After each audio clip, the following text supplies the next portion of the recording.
Deus é o pão da vida, que nos alimenta todos os dias, e não podemos ficar distante da palavra de Deus. Então vamos abrir o livro de João, o evangelista, João, capítulo 3, versículo 19. Deus em primeiro lugar, e depois nós. Aí a mensagem serve para mim, serve para você, Mas nós devemos trabalhar para Deus, fazer as coisas para Deus. Tudo que a gente fizer, não só na igreja, como fora da igreja também. A gente tem que fazer as coisas para Deus, Qual é o sentido da nossa existência? É só viver? É só trabalhar para ganhar o nosso pão, o nosso dinheiro? Não. O nosso maior sentido é servir a Deus. Ser útil, ser uma ferramenta na causa de Deus, E é o que nós precisamos. E olha que eu não me sinto tão capacitado para essa missão. Mesmo sendo formado em teologia, em pedagogia, em jornalismo, eu me sinto incapaz. Me sinto incapaz para a obra de Deus, Mas nós temos esse objetivo, sempre servir a Deus da melhor maneira possível. Ele só quer que nós estejamos dispostos, O resto é com ele, E aí a gente não pode dizer não. Sim. Sempre sim. Então vamos lá, João 3, 19. Nós vamos falar um pouco nessa noite sobre a luz. Qual é a luz do mundo? Qual é a maior luz que nós temos nesse mundo, Então, João 3, 19. Acharam? Diz assim: o julgamento é este, que a luz veio ao mundo, e os homens amaram mais as trevas do que a luz, porque as suas obras eram más. Tem mais um que é no mesmo livro, 12:46. Eu vim como luz para o mundo, a fim de que todo aquele que crê em mim não permaneça nas trevas. Querido Pai, nesse momento vamos falar um pouco sobre a Tua Palavra. Derrame o Espírito sobre cada um de nós, que nós possamos sempre fazer o nosso melhor e aceitar essa luz maior em nossas vidas, e cada um de nós possamos ser uma centelha dessa luz maior que é Jesus. Amém. Fica conosco nesse momento e nos capacite em nome de Jesus. Amém. Muito bem, então o mundo, nós sabemos que ele está em desobediência com Deus, e não é desde agora, Há muito tempo o mundo, os homens andam de desobediência, um caminho de trevas, um caminho de escuridão. O mundo está mergulhado nessa escuridão. Basta a gente conversar com as pessoas, basta a gente olhar as pessoas, até a fisionomia de algumas pessoas a gente percebe que são inquietas, são nervosas, irritadas. Qualquer coisa elas já partem para cima do outro, Brigam por qualquer coisa insignificante, elas já partem para uma discussão, para uma briga. Basta a gente olhar os programas de televisão, as redes sociais, a internet. Então o mundo, ele, como dizem, está indo de mal a pior. E alguém disse nessa noite, o mundo ele não melhora, ele só piora. Por quê? Pela desobediência. Todos nós temos um grau de desobediência, uns mais, outros menos. E a gente vê uma criança, quando nasce, bebê, e aí vai crescendo, 1 ano, 2 anos, aí a criança fica nervosa, ela fica irritada, fica desobediente, né?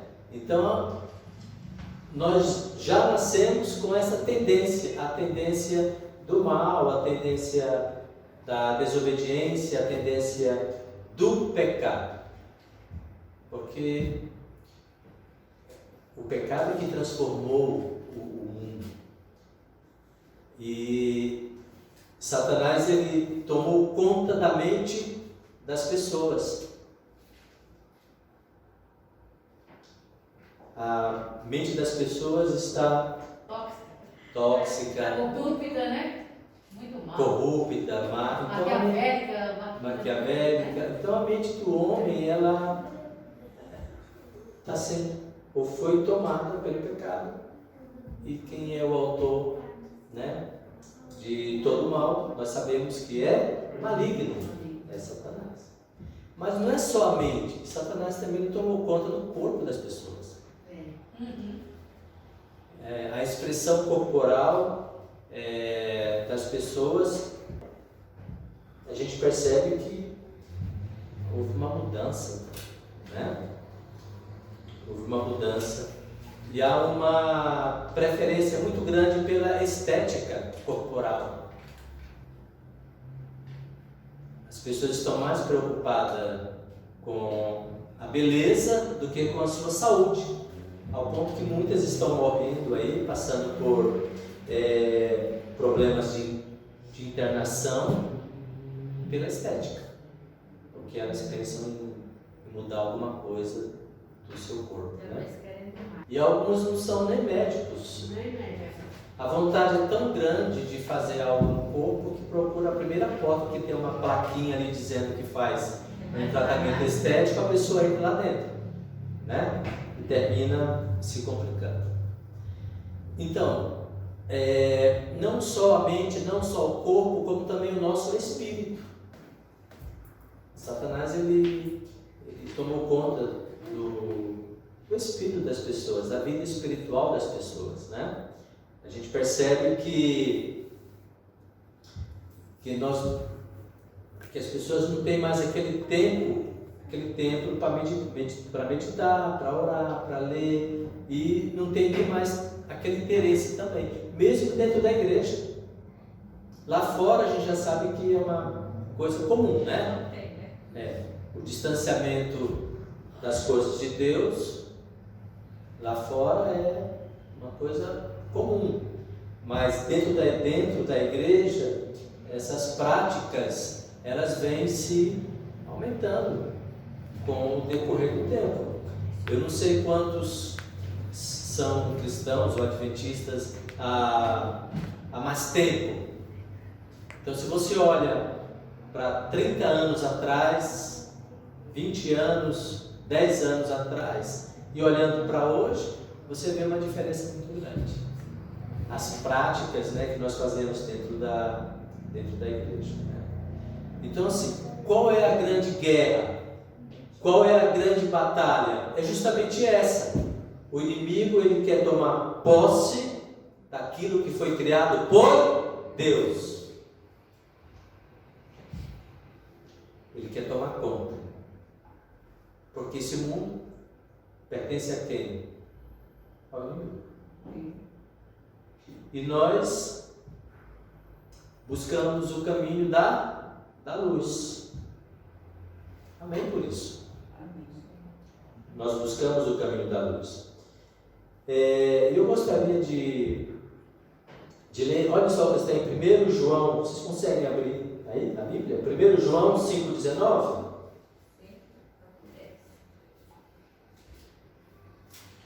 Então a nossa mente está embrutecida pelo pecado. 1 João 5,19.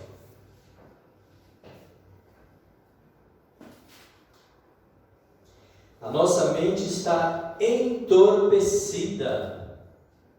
Nós amamos mais os prazeres e os costumes do mundo do que as coisas de Deus.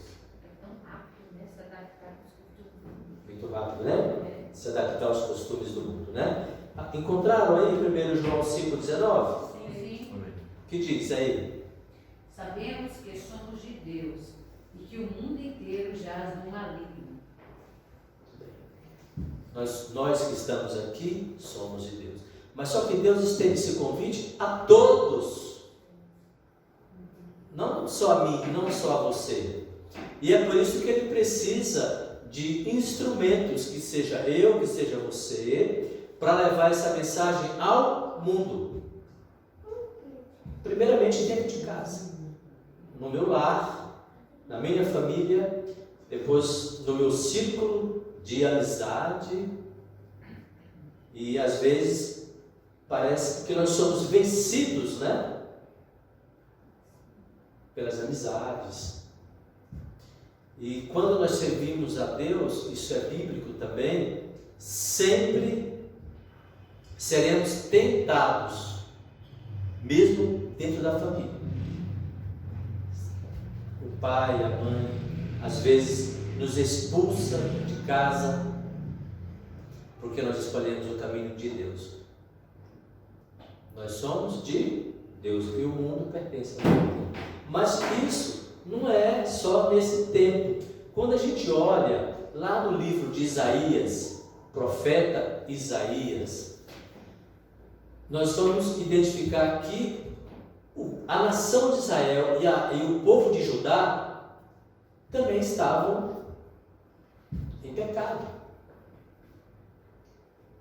Estavam nas trevas espirituais. E o profeta, ele surge como um luzeiro, chamando o povo, advertindo o povo, mostrando o caminho do Senhor. Então, na época do profeta Isaías, a gente olha nesse contexto histórico aí, o povo também já estava tremendamente em pecado. E olha que era um povo escolhido de Deus, né? Os judeus, desde o início, um povo escolhido por Deus. Tinham seus profetas,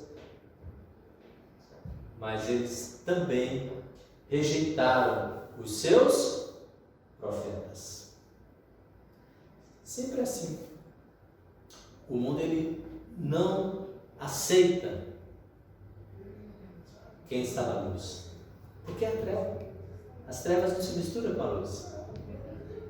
E nós que somos luz, não devemos nos misturar com as trevas. Nós devemos iluminar as trevas. É diferente. Devemos brilhar. Aí as trevas se dissipam. Então, quando a luz chega, quando ela é acendida, as trevas se dissipam. Elas se vão. Então é assim que nós temos que ser. Quando a gente olha já no tempo de Jesus,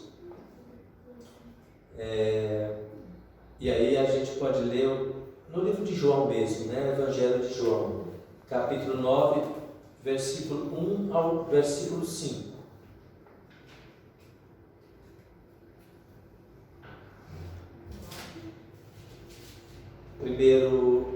É João 9, capítulo 9, versículo 1 ao versículo 5. E quando a gente vê o profeta Isaías, ele vai profetizar sobre um menino. Se você ler lá, Isaías 9,6, lá vai falar, um menino.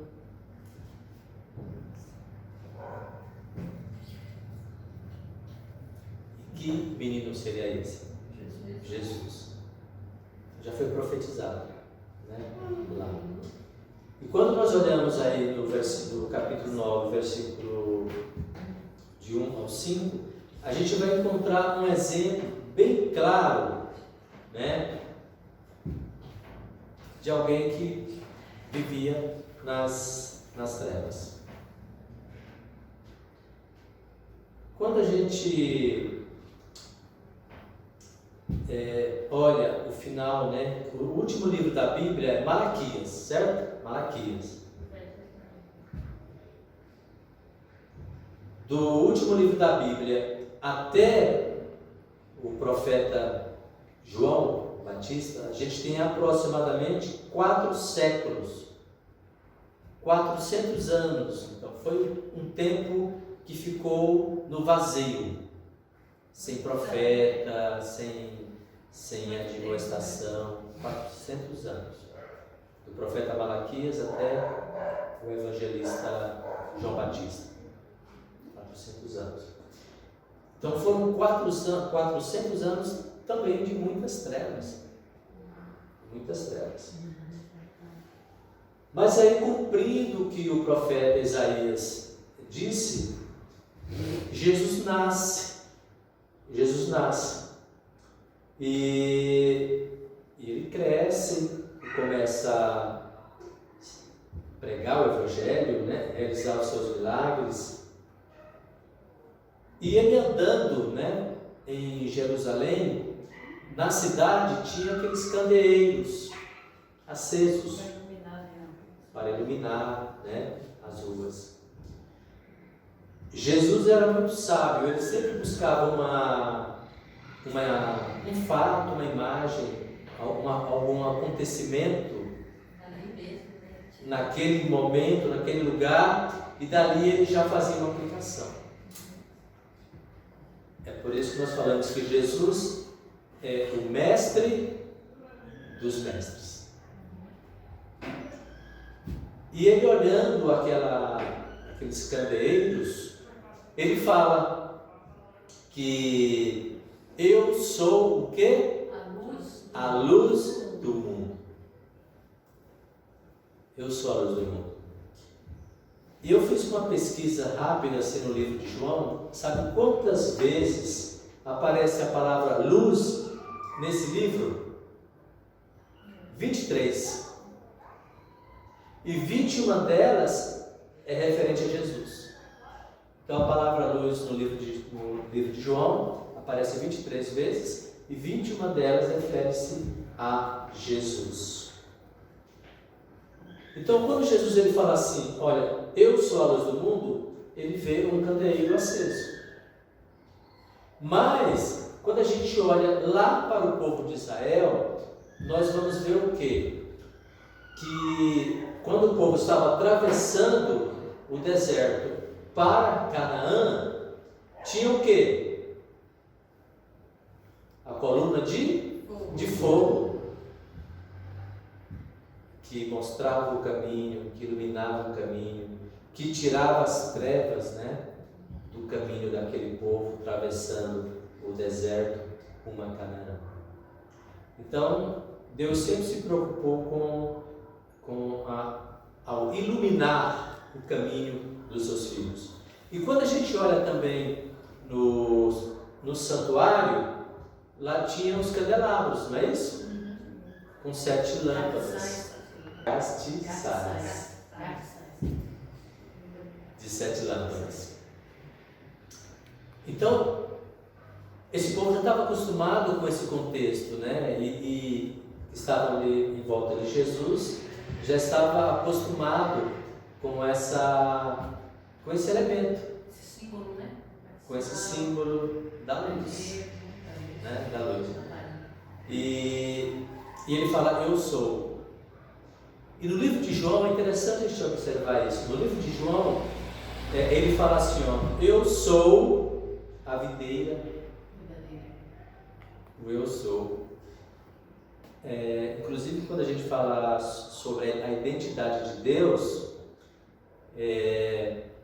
a gente fala assim, que Deus, ele é autêntico. Ele tem uma identidade própria, porque ele fala assim, eu sou. Não foi assim que ele falou para Moisés? Foi. Eu sou. Porque não tem outro. Né? Não tem outro, ele é único, né? E ele não esconde. Ele não esconde a sua identidade. Ele é autêntico. Ele tem uma identidade real, né? Então ele fala assim, eu sou. E aqui no Evangelho de João, Jesus vai dizer, eu sou o pão da vida, eu sou o bom pastor. Então esse eu sou também ali. Quem estava ouvindo, né, Jesus, já estava acostumado também em ouvir o eu sou, porque, claro, ele estava falando para uma comunidade de judeus, então o eu sou já estava ali na mente deles, né? Então Jesus aproveita esse conhecimento que eles tinham para poder se apresentar, né? Agora, vamos lá? João 9, né? Que eu falei para vocês. 1 a 5.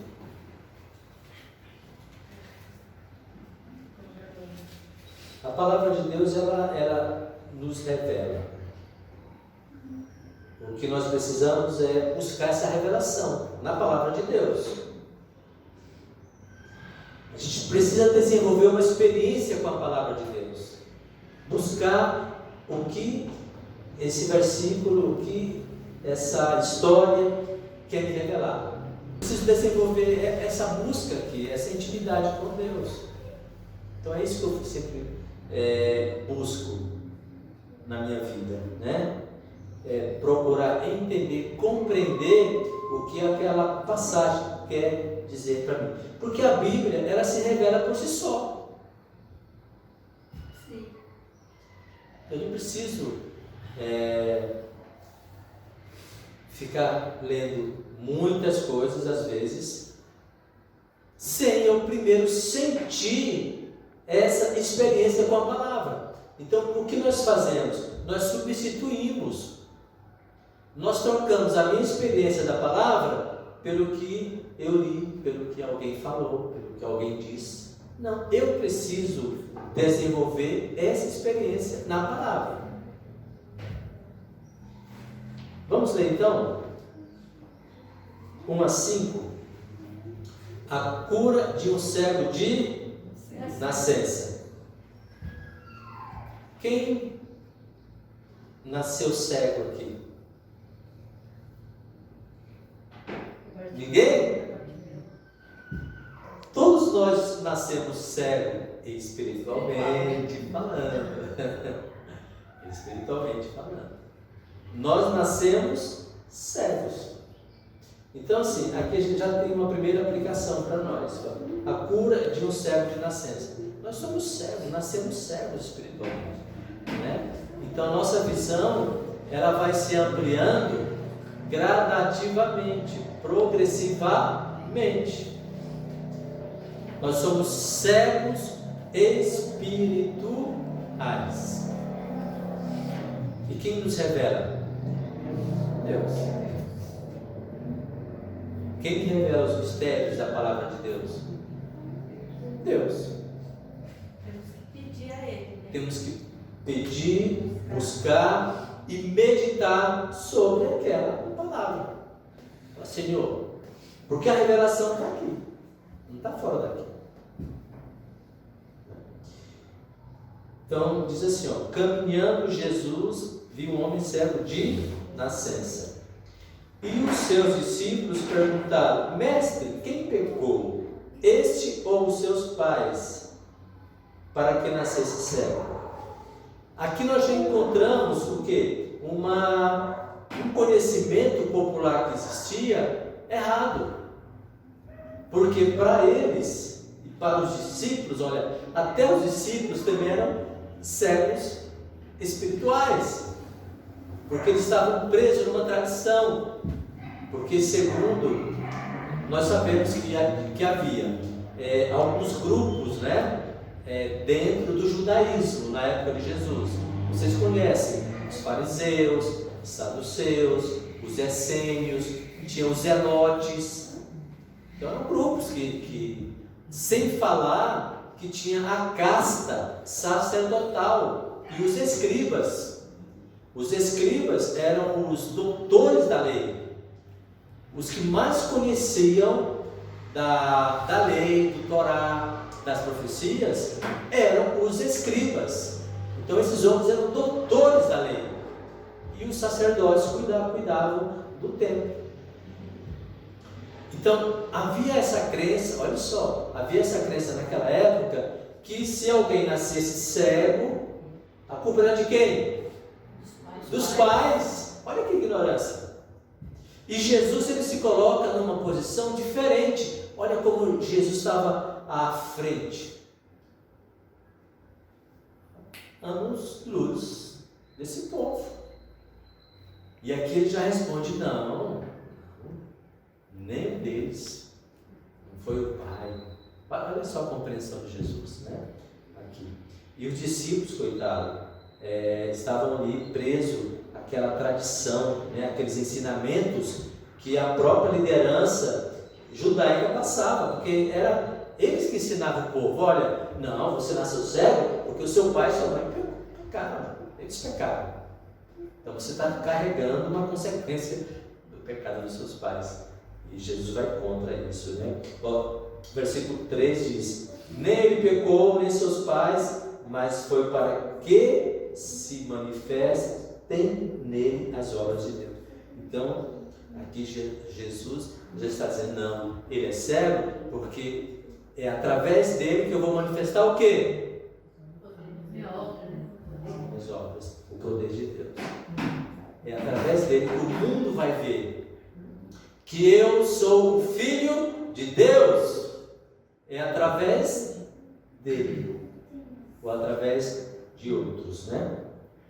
Aí diz: é necessário que façamos as obras daquele que me enviou, enquanto é dia. E o dia representa o quê?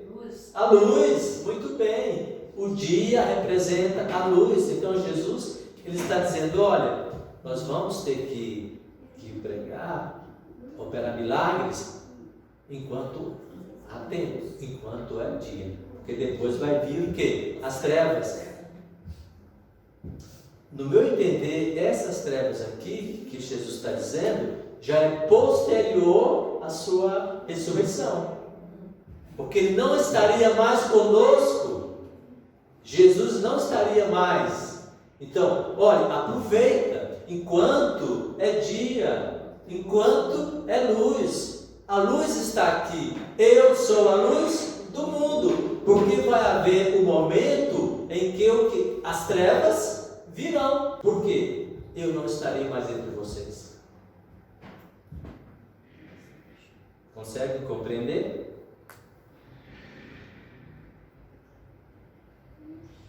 Por isso que ele está dizendo aqui: é necessário que façamos as obras daquele que me enviou enquanto é dia. A noite vem. Eu não estarei mais entre vocês, porque o dia representa a luz. Eu não estarei, e eu sou a luz. Mas vai vir a noite. Vai ter um dia que eu não estarei mais entre vocês.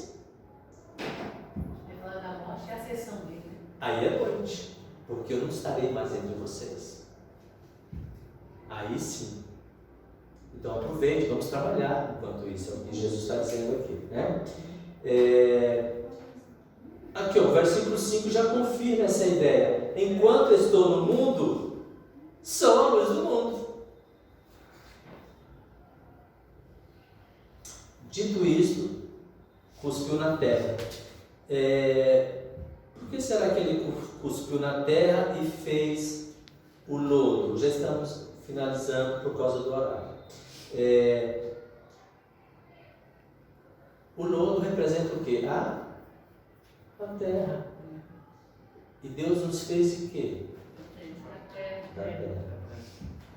Percebe que tudo tem um sentido na Bíblia? Basta a gente buscar essa compreensão. Representa a terra. E Deus fez o homem da onde? Da terra. Então aqui ele mistura, faz o lodo, né? O próprio povo feito barro, né? Ele juntou o barro com a, né? Fez a liga, né? Liga e aí colocou aquele homem, né? Isso mesmo. Mas tá bom, é importante a gente perceber que essa história, né, que foi verídica, representa muito bem luz e trevas. Aí eu disse o seguinte, ó, Jesus veio ao mundo para desfazer as obras do diabo, libertar os cativos e dar vista aos cegos. Mesmo que muitos insistem em viver na escuridão, viver nas trevas. Que nós possamos aceitar a maior luz em nossas vidas, que é Jesus Cristo. Que Ele seja a nossa luz. Que Ele seja o nosso eu sou. Em nome de Jesus. Amém. Amém.